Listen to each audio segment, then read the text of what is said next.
Aí o cara falou, não, esse é um dos diretores lá da Tupi.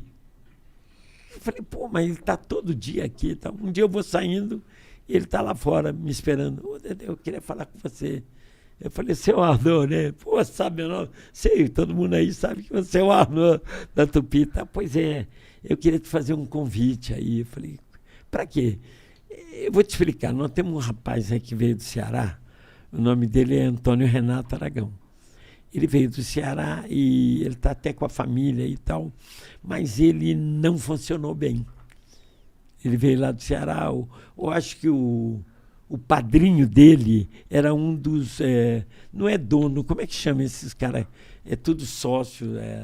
Um dos donos, né? Não sei, tudo sócio. Cotista, não. Sim, sei lá, uma coisa assim. Acionista. É isso. Acionista. Isso. Pô, tu não erra um, hein, cara? Ele era um dos acionistas e pediu para trazer ele para cá. Aí o Arnaud falou, fui conversar com ele, o Arnaud já escrevia para o Chico Anísio. O Arnaud era uma capacidade única, assim.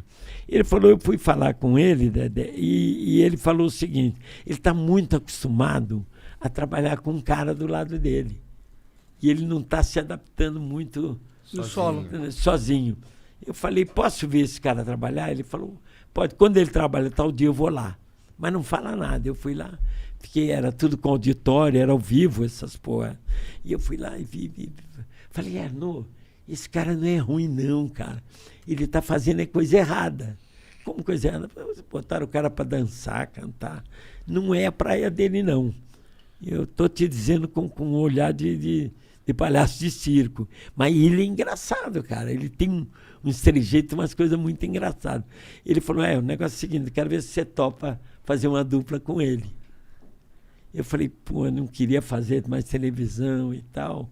Ele falou, eu falei, leva ele na minha casa. Levou ele na minha casa. Eu morava ali em Ipanema, na época. E ele chegou lá, me apresentou. Eu falei, muito prazer, Dedé. Ele falou, muito prazer, Didi. Pronto, ferrou. Ele já era Didi. Ele já era Didi no Ceará. Caralho. Desde pequeno no Ceará ele já era o Didi. Aí a gente deu risada com essa situação. E ele te trouxe os textos aqui. Eu falei, deixa eu dar uma olhada. Aí peguei o texto. Falei, pô, cara, quem escreve isso aqui? Ele falou, eu. Eu falei, você que escreve isso? Cara, se um dia você conseguir fazer o que você escreve, falei, você vai ser o maior comediante do Brasil. E ele falou, você tá de sacanagem. Então, eu tô falando sério. Ele era bem nordestino, bem com uns taquezão mesmo. E aí, Arnaud, vamos embora, vamos fazer junto. Eu falei, mas eu queria escrever junto com você e tal. Aí eu ia lá com ele e falava, rapaz, esse texto aqui é muito bom, mas é muito parado. Que eles ainda estavam usando humor de rádio. Os artistas chegavam e ficavam em cena parado no humor de rádio. Falei, aqui, ó, a gente pode dar um tapa na cara, o cara cai. Mas como eu vou fazer isso? Deixa comigo, isso é comigo. Aí explicava, falei, assim que dá o tapa, você rola assim. Não cai assim que você se machuca. Peraí, você tem que calçar com a mão. E fui dando essas dicas. Rapaz, fizemos o primeiro quadro, foi um estouro. O primeiro quadro que nós fizemos... Era um nome, um programa? A TV era um Tupi. onde? Chamava Aiurco o programa. Aí fizemos o primeiro, foi uma porrada. E os grandes naquela época, que era a dupla assim, que era o auge da época, era o Santa Cruz e o Zé das Mulheres, que é o Lúcio Mauro. O Lúcio Mauro... O Zé Bonitinho, não? Não, o Lúcio Mauro. Desculpa. O Lúcio Mauro é que fazia Ofélia, fazia o professor Raimundo lá. Caralho. Aquele que fazia, mexia com... Eu ria muito, porque tudo aquilo era sacanagem que ele fazia com o Chico, aquele menininho das perninhas, do cabeção. Ele tinha um... Rapaz, toda vez que ele entrava para fazer o quadro dele, porque era ao vivo, eu corria e ficava assistindo. O cara, ele tinha o tempo, né? O Lúcio Mauro, além do grande ator que ele era, ele tinha o tempo certo da piada. Ele sabia a hora de parar, a hora de olhar. Então, eu sempre me espelhei nele.